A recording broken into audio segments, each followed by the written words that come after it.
بسم الله الرحمن الرحيم الحمد لله رب العالمين والصلاة والسلام على سيد المرسلين وعلى آله وأصحابه الطاهرين ما دام ما في السماوات والأرضين رب اشرح لي صدري ويسر لي أمري واحلل عقدة من لساني يفقهوا قولي اللهم علمنا ما ينفعنا وانفعنا بما علمتنا وزدنا علما اللهم إنا نسألك علما ينفعنا ويرفعنا اللهم إنا نسألك علما نافعا ورزقا واسعا وعملا متقبلا وشفاء من كل داء وبعد السلام عليكم ورحمة الله تعالى وبركاته. Alhamdulillah, we thank and praise Allah subhanahu wa ta'ala for His many blessings that He has bestowed upon us, and we beseech Allah subhanahu wa ta'ala to increase us in those blessings. By the grace and mercy of Allah subhanahu wa ta'ala, we continue with our reading of this foundational work, the 40 narrations as compiled by Imam Nawawi, the 40 foundational narrations compiled by Imam Nawawi. We revisit the cause outcomes, and the cause outcomes basically read as follows. What are they? The cause outcomes, they read as follows. Number one, to understand the fundamental principles of Islam. Number two, apply the principles in our daily lives. And then as we work our way through the narrations, we are going to gain familiarity with the narrators of these various narrations, and in doing so we increase in faith and love for our beloved Messenger sallallahu alaihi wa alihi wa sahbihi wasallam. His example is an exemplary example. Those words that were uttered by him, ما ينطق عن الهوى إن هو إلا وحي يوحى. His speech, his statements, these weren't based on whim and fancy, but rather it is revelation from Allah subhanahu wa ta'ala. And in today's narration, or rather in today's lesson, we're going to do one such statement of the Prophet sallallahu alaihi wa alihi wa sahbihi wasallam. So these are the cause outcomes. Specifically in today's lesson, which outcomes are we seeking to achieve? We're going to discover who a muhsan is in this chapter. In other words, the narration is going to be dealing with life, the sanctity of life. However, when a person does certain actions, then the sanctity of his life is called into question. In other words, it is permissible. Rather, as some explain, it would be necessary within an Islamic paradigm that that person's life becomes forfeit. So one of them is athayibu zani, and we're going to discuss that. Relating to that is the term muhsan, which we will discuss inshallah bi'idhnillah subhanahu wa ta'ala. And then we're going to learn about the conditions of retribution.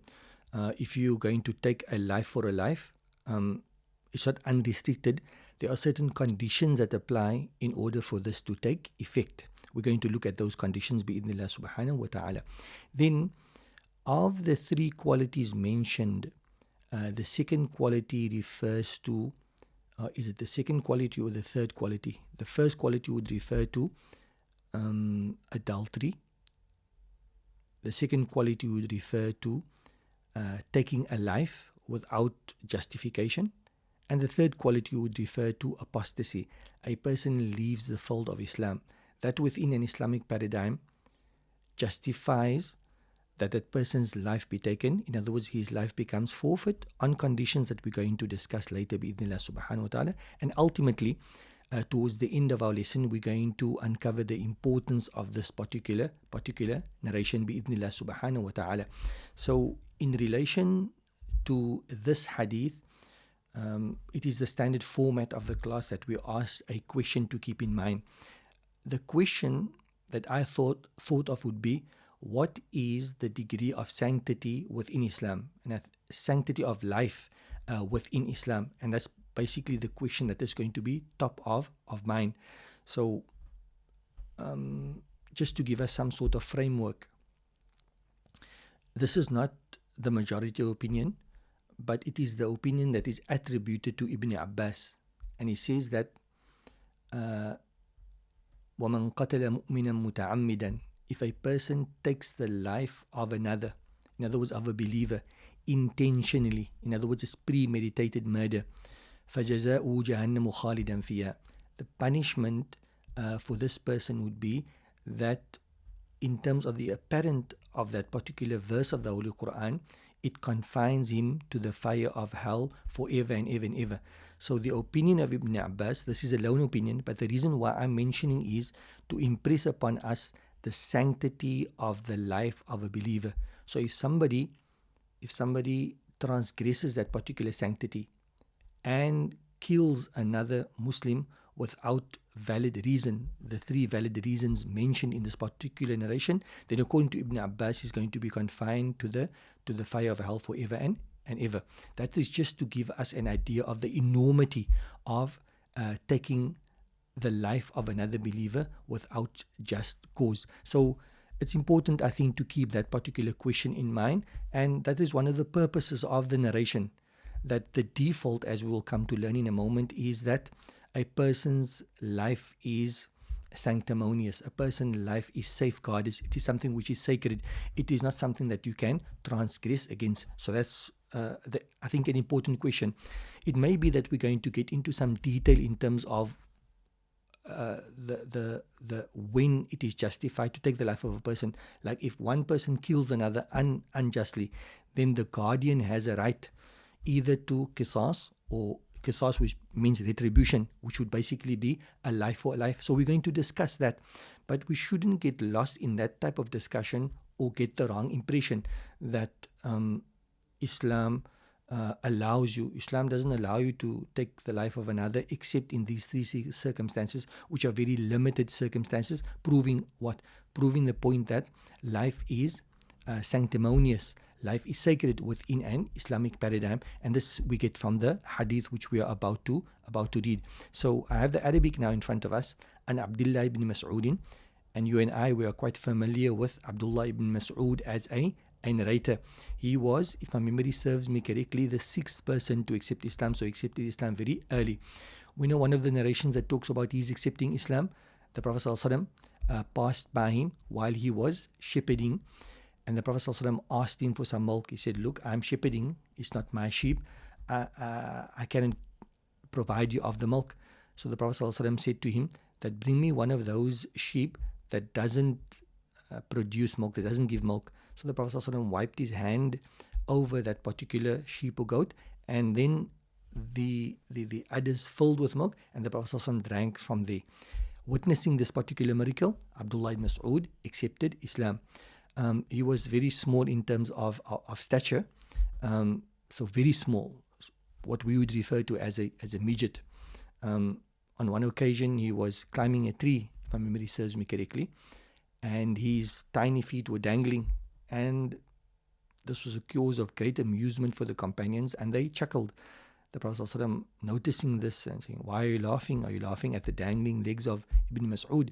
I swear by Allah that these tiny legs, they weigh more than Mount Uhud on the scales on the day of judgment. So the Abdullah ibn Mas'ud, he was one of the scholars, erudite scholars of amongst the companions. He was a Qari Muqri. He was one of the scribes of the Prophet ﷺ. He was also responsible for writing down the Quran and preserving the Quran in that particular way. So Abdullah ibn Mas'ud narrates the hadith from the Prophet sallallahu alaihi wasallam. He says, قال رسول الله صلى الله عليه وسلم لا يحل دم امرئ مسلم. The blood of a Muslim. So imri'in Muslim. Imri'in would refer to a male. So the blood of a male Muslim. Does that mean that this rule doesn't apply to a female Muslim? No, it applies to a female Muslim as well. لا يحل دم امرئ مسلم. Why is only the male mentioned here?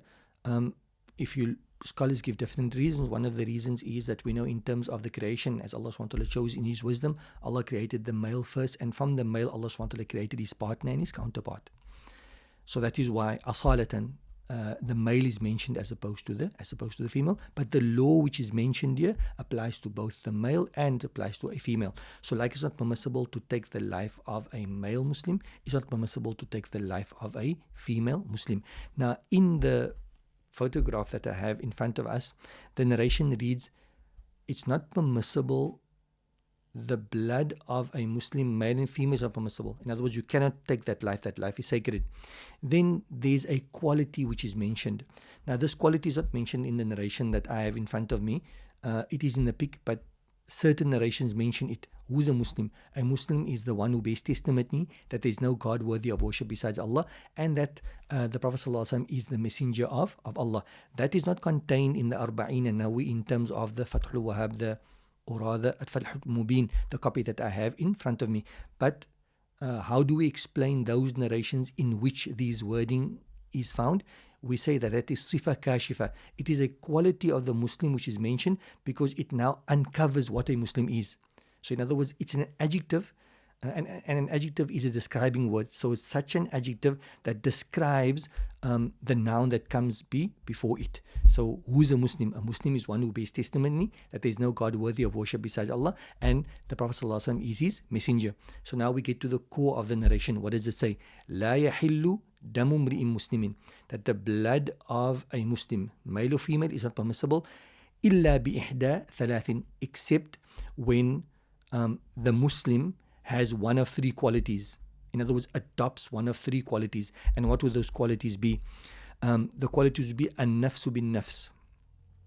When this person is qualified as killing, so he killed another unjustly, so now his life becomes forfeit. An-nafs bin-nafs.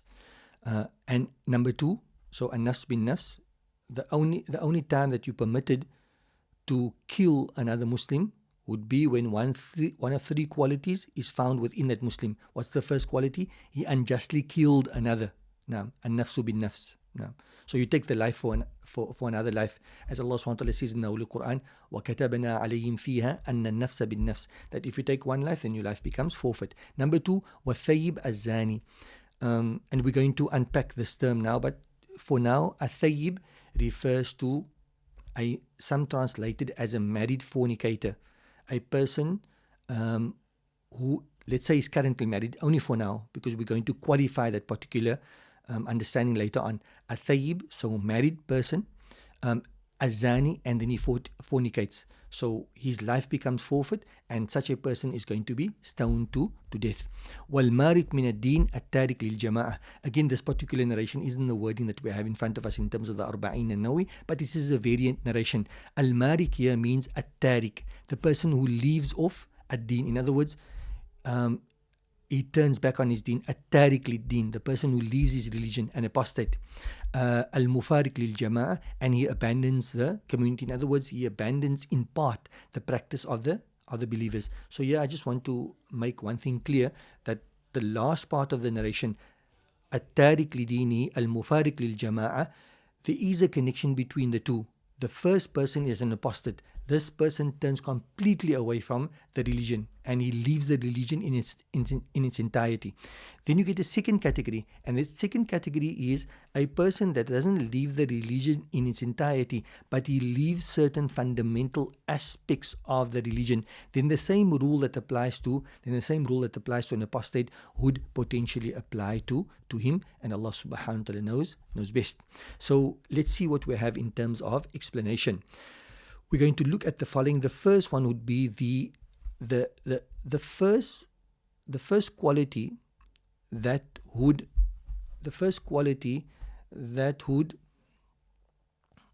make it permissible or forfeit the life of a Muslim would be the quality of a-thayyib az-zani. And we translated it as a-zani, fornicator, and a-thayyib as married. So we said the married fornicator. But now we're going to understand that properly. What is meant by a-thayyib here? So I like to sometimes look at the word Arabic thayyib. So what does it mean? Thaba. Thaba means to return. So mostly it's used to refer to a non-virgin, a lady, thayyib. So what happens? A thayyib, as a lady, she was a virgin, she gets married. Then that marriage is consummated. Consequent to that, she gets divorced. So after a divorce, then she returns to her home. So then she's referred to as a thayyib. She was married, that marriage was consummated. In other words, her virginity was broken, akramakumullah, and then she returns home. That's just the literal meaning of the word thayyib. So the word thayyib is not something specific to a female. you can say al-rajul athayib, and you can say al-mar'a athayib. You can use that particular adjective to refer to a male, and you can use it to refer to a female. So yeah, athayibu zani. Zani, fornicator, athayib, married. What does it mean? It means the following. And if you wanted to, the word thayyib, you can interchange with another word which is called muhsan. And that is basically the wording that is used in our fiqh genre. It basically stems off from Quran. So what does a muhsan mean in this particular regard? It refers to al-hur, a free person, al-baligh. So just bear with me. When we're talking about whose life can you take? An adulterer, but not any adulterer. An adulterer which is thayyib. What does it mean when a person is a thayyib? That's basically what the text is going to explain now, or rather the explanatory notes on the hadith of the Prophet sallallahu alaihi wasallam. So the thayyib here refers to al-hur, a free person, number one. Number two, it's going to be al-aqil. This person is of sound mind. So if a person, there's a fornicator, there's an adulterer, no? But it's not free, it's a slave, then that person's life does not become forfeit. Number two, al-baligh. You have a child. The child engages in indecency. The child is married, but has commits adultery. That life doesn't become forfeit. Why? Because that child is not referred to as a thayyib or as a muhsan as such. So a free person that is baligh, that is physically mature, aqil, of sound mind. And then what has happened is he had intercourse, or intercourse was had with her, fil qubul, frontal intercourse in a valid marriage. So if such a person, it might appear to be difficult to understand, but it's fairly simple and straightforward if you look at it, and hopefully by repetition. Sometimes I have this habit, I don't know if it's good or bad, of repeating myself, but here we have this person, a thayyib. Who's a thayyib? A free person, physically mature, of sound mind, that had intercourse, frontal intercourse in a valid marriage. If such a person has an affair, so let's just say, by way of example, this person is married, but he has an extramarital affair. And who are we talking about? We're talking about a free person. He's physically mature, he's of sound mind, he had intercourse within a valid marriage. He goes to have an extramarital affair. What's going to happen? This person is referred to as a thayyib, and because he had an extramarital affair, then his life becomes forfeit, and the punishment is that he must be stoned to death, and Allah subhanahu wa ta'ala knows best. I think also the interesting part here that must be mentioned would be that, let's say you have a person, he was married, then he got divorced, and whilst he's single, he has a relationship with somebody and they actually have intercourse. Is that referred to as a thayyib? That is also referred to as a thayyib. He may not be married now at this point in time, but what happened? He's free, he's physically mature, he's of sound mind, he had intercourse in a valid marriage. Consequent to that, he divorced his wife and is now single. If he has an affair, then he's also considered to be a thayyib, and his life is now, I wouldn't say forfeit, but he has presented himself to this particular punishment of rajam, and that is being stoned to death, and Allah subhanahu wa ta'ala knows best. So this is the type of person we have. Then he commits adultery. What does adultery mean? What does it mean that the person committed adultery? He must have had intercourse. How do we define this particular intercourse? Number one, it refers to inserting the glands. So glands refers to the tip of the male reproductive organ. Akramakumullah, may Allah honor you.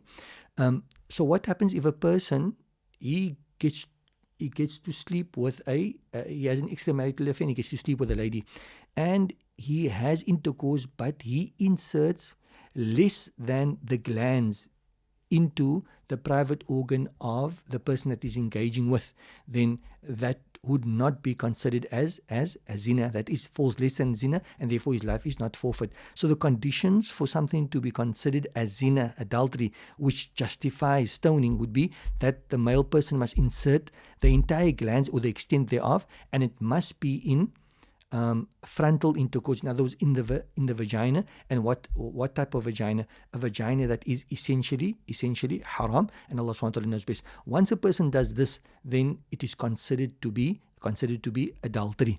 So that's basically the English breakdown that I've given you. This is the Arabic text, so if we miss something, then we will cover it here. وهو من أولج أو أولج فيه حشفة آدمين أو قدرها في قبل حرام لعينه مشتهى طبعا خال عن شبهة الفاعل والمحل والطريق وتصير ذلك مذكور في الفروع. So basically that is the Arabic of what I explained in the previous slide. I'm not going to get into too much of that particular detail, but the end, there's certain types of restrictions, and I'm going to read through those restrictions bi'idhnillah subhanahu wa ta'ala, so we can also get an understanding. And I think the restrictions, all of these detail says what? That idra'u al-hudud bi-shubahat, that Muslims by very nature, we're not trigger happy, even in terms of penal law. Sometimes what we can maybe express as at the drop of a hat, then the penal law will be dispensed of. I mean, if you think about it, that how do you prove adultery? You prove adultery by having 4 witnesses. If the person doesn't have 4 witnesses, then it basically amounts to a false testimony by way of example. So here, what is adultery? Frontal intercourse, whereby the extent of the glands is entered into the female private organ, and that private organ is essentially haram. But importantly, khalin an shubhatil fa'il, it must be free of any like obfuscation. Now the obfuscation can either relate to the doer. For example, a person, what he does is he has intercourse with a strange lady, but for some reason or the other, he thought that it was his wife. What's going to happen now?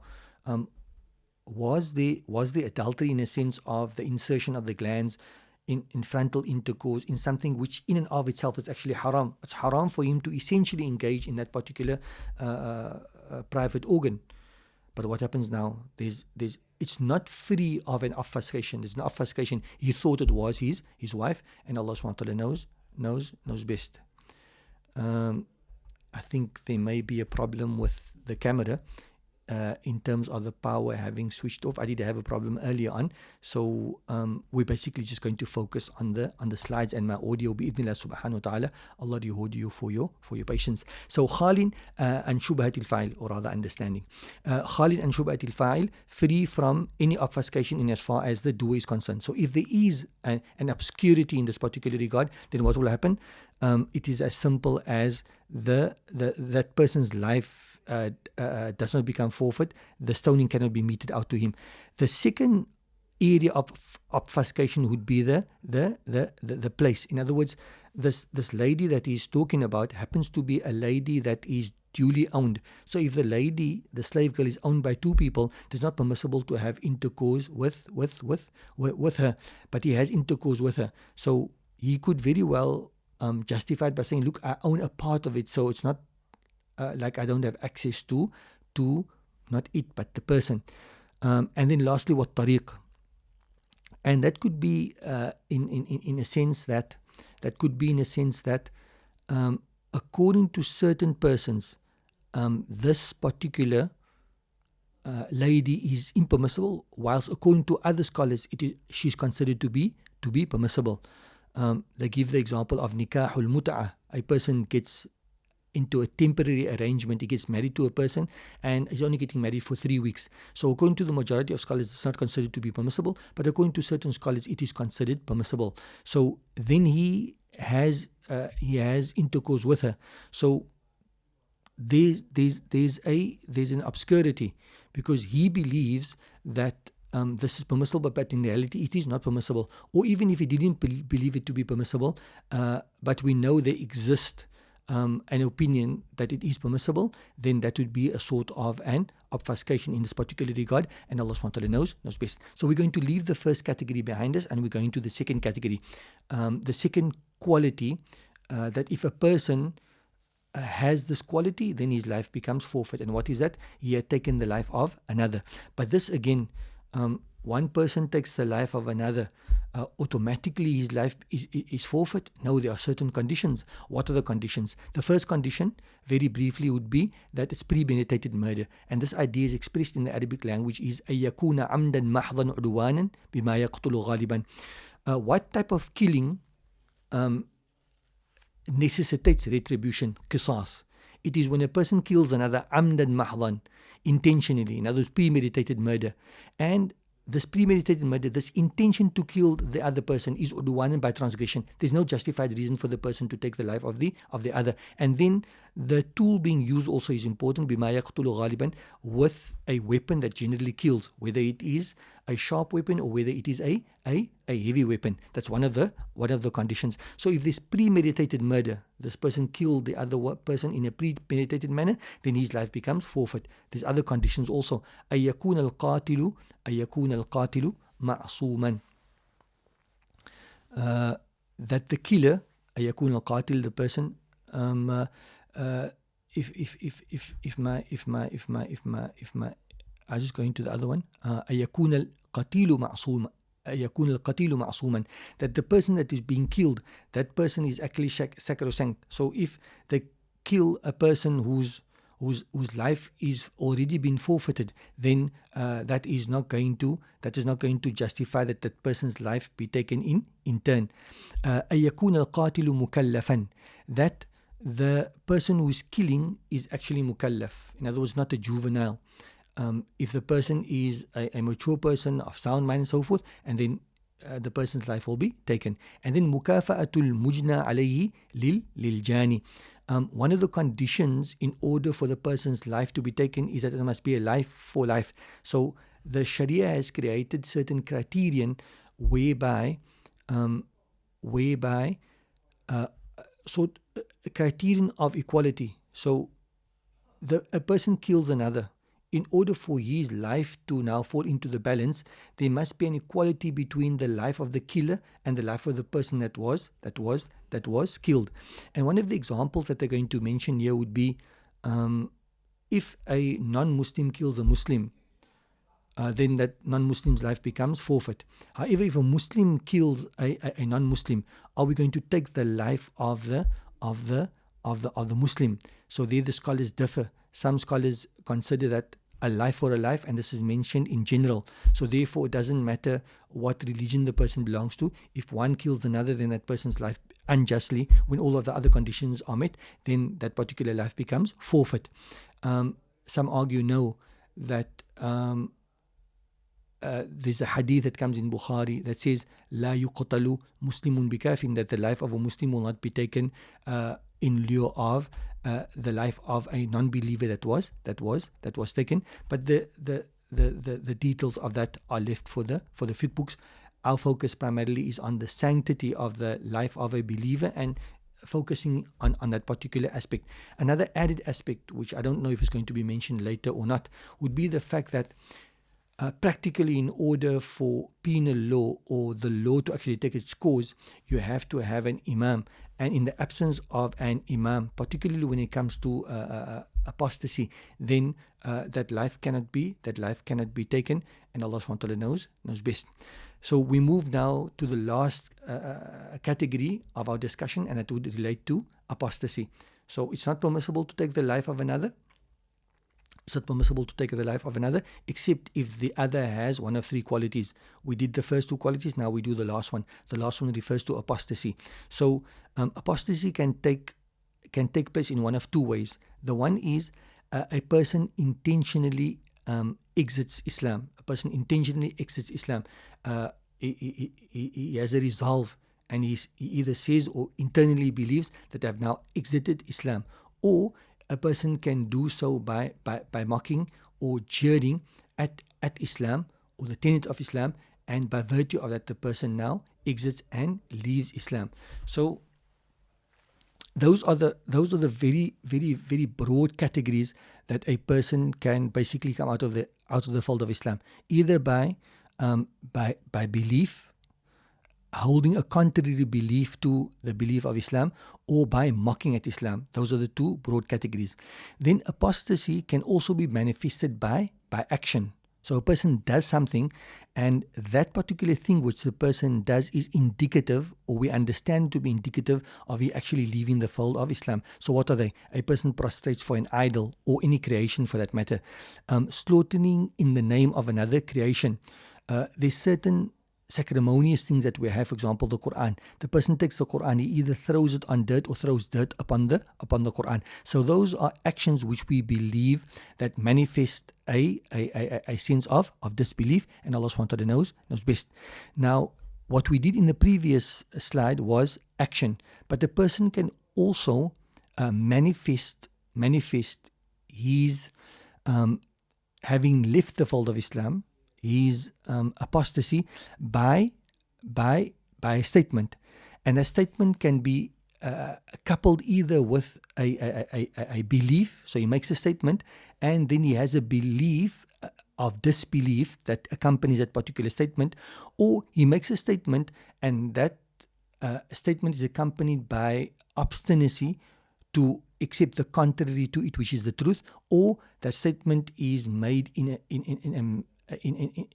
a mockery manner, and that basically comes to the first division that we have been speaking about, and Allah subhanahu wa ta'ala knows best. So now this is also an interesting and maybe a little bit of a difficult thing to look at, and also from another perspective, it makes a lot of sense. وَإِذَا حَكَمْنَا بِرِدَّةِ بِوَاحِدٍ مِّنْ هَذِهِ الْمَذْكُورَاتِ وَنَحْوِهَا حَكَمْنَا بِهَا بَاطِنًا. So a person, he made an action, so he prostrated to another creation. So we're saying that he's now left the fold of Islam by virtue of an action. So when we look at the action, حَكَمْنَا بِهَا بَاطِنًا, then according to what Ibn Hajar al-Asqalani, or rather Ibn Hajar al-Haytami saying Fath al-Mubin, then we will give the ruling by it baatinan. We're not going to say that, look, it only appears that this person has left the fold of Islam through his action of prostrating to an idol or something else. حَكَمْنَا بِهَا بَاطِنًا, we will say that his apostasy applies both in terms of the apparent and both in terms of the internal as well, even though this person may believe in terms of his heart. My understanding would now be, unless there's like a very ostensible reason why I would do so, and he says that I'm doing this out of because one can construe a number of reasons why a person would apparently bow in front of another. But according to Ibn Hajar al-Haytami, he's saying that وَإِن كَانَ مُصَدِّقًا بِقَلْبِهِ, even though he attests and he believes with his heart, but what he did apparently is indicating to us that he had left the fold of Islam. So even if there is that attestation in terms of his heart, what are we going to do? We're going to read into the apparent action that apparent action indicates to a disbelief. لأن ملحظ الإكفار بها دلالتها, because what we are considering here in terms of making this particular call is the indication of what he's doing. So his indication when he prostrates to an idol or another creation, what does it indicate to? It indicates that there is no internal submission to the law of Allah subhanahu wa ta'ala, because if there was an internal submission, then it wouldn't have manifest in this particular external not complying to the law of Allah subhanahu wa ta'ala. وَإِمَّا عَلَى تَكْذِيبِ الشَّرْعِ, or it indicates to belying the shar. In other words, Allah subhanahu wa ta'ala, Allah is saying doing one thing and the person does another thing, and both of them, kilahuma kufrun, both actually amounts to disbelief, and Allah subhanahu wa ta'ala knows best. وَإِن وُجِدَ فِي الْقَلْبِ تَصْدِيقٌ, even though we find that in the person's heart there is a degree, there's a form of attestation, and Allah subhanahu wa ta'ala knows best. So my understanding again of the takdeeb would be that it's something to the contrary. So you have something in your heart, there's a tasdeeq in there, but then the shar requires that which in your heart must have an external manifestation, but then you present a contrary to that, and that's a form of takdeeb. Is my understanding. Allah subhanahu wa ta'ala knows best. The next point, I'm not going to get into too much detail in this particular regard, but suffice as to say the point I made at the beginning of the lesson, and that was that the last quality is actually divided into two, and they have a relationship between one another. What is the quality? The quality of apostasy, and that is when a person leaves the religion completely. But then There's also al-mufariq lil jama, a person who leaves the group, the community. In other words, what the community does is generally considered to be the truth. So a person goes against that. So when he goes against that, he's now not leaving the deen in its entirety, he's leaving a part of the deen. So the same rules that applies to apostasy will apply to him. For example, a person who leaves salah intentionally, what's going to happen if a whole community does that? Then we are told to contend with them. We are told to oppose them in this particular way, even if it means fighting them. So did they leave the deen in its entirety? No, they did not. But they left a part of the deen, and the same rules apply that would apply in terms of apostasy. And Allah SWT knows best.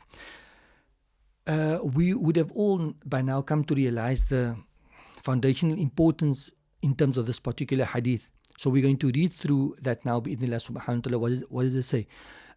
This particular hadith is min al-qawaid al-khatira. This is of those very important, and the word khatira actually means dangerous.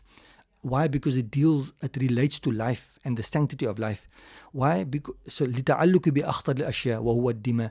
This rule is very important, very dangerous, because it relates to something very important to dangerous, and that is life. And it explains that which is permissible thereof and what's not permissible. The default is that a person's life is sanctimonious. And this is established, the sanctity of the life is established both on a logical level and both on a shari'i level. The shari'i level is what we've seen now, that the life cannot be compromised unless one of three reasons exists, otherwise not. From a completely logical point of view, almost like an anthropological point of view, that human beings by their very nature are driven to preserve life. So the preservation of life is something which comes to a person naturally, and also something which has been established by the Shara. And Ibn Hajar, almost like ending off in terms of what I got from Ibn Hajar, was, he says, if this is the only hadith that warns a person who takes the life of another unjustly, then it would be sufficient. Man a'ana ala qatl muslimin, that person who assists in terms of killing another Muslim, bishatri kalimatin, even if it is with like a half a sentence or with a half a word, if you wanted to, laqi Allahu ta'ala maktuban bayna aynayhi, he will meet Allah subhanahu wa ta'ala on the day of judgment, and it will be written, on his forehead, ayisun rahmatillah, this person, he is completely despondent of the mercy of Allah subhanahu wa ta'ala. May Allah subhanahu wa ta'ala save us. So this has brought us to the end of the lesson. We have looked at the sanctity of life. When is the sanctity compromised? And I learned a new word today, perturbation, I think it is. And that is when a person moves off from the straight path. He did actually something that compromises his own life. And this would be those three qualities that we have mentioned. And then his sanctity has been compromised. And so a person takes the life of another. So, وَلَكُمْ فِي الْقِصَّاصِ حَيَاتٌ, you take his life and you're preserving everybody else's life. So his life is no longer sanctimonious. We've looked at some of the details relating to that, and Allah subhanahu wa ta'ala knows the importance of conformity to the jama'ah, al-mufariq lil jama'ah, and also remaining within our deen. So this brings us to the end of our lesson. Till we meet next time, please remember me in your pious supplications. Wassalamu alaikum wa rahmatullahi ta'ala wa barakatuh.